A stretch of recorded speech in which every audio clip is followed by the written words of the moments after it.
Bonjour chers élèves, voici le résumé du roman programmé pour le français régional Le dernier jour d'un condamné. Le dernier jour d'un condamné est un roman à thèse écrit par le romancier, poète et dramaturge Victor Hugo, figure emblématique de la littérature française en 1829.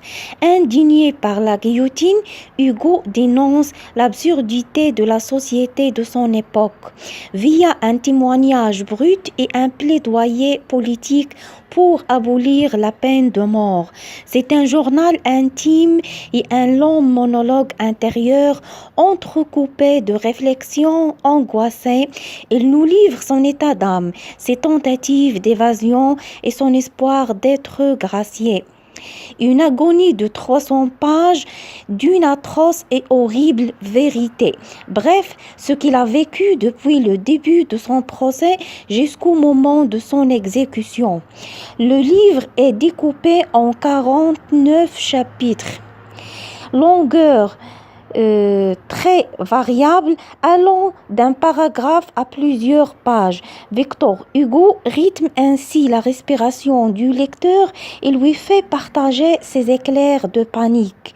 On distingue 3 lieux de rédaction: Bicêtre, la conciergerie et une chambre de l'hôtel de ville. Bicêtre. Le prisonnier évoque son procès, le firage des forçats et la chanson en argot. C'est là qu'il apprend qu'il vit sa dernière journée. La conciergerie, qui constitue plus de la moitié du livre. Il y décrit son transfert vers Paris, ses rencontres avec l'architecte, le gardien demandeur de numéros de loterie, le prêtre et sa fille.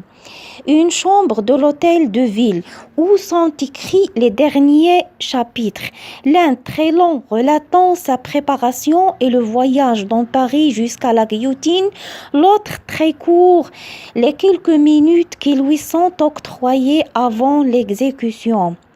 Si vous trouvez intéressant, abonnez et partagez. Merci de votre attention.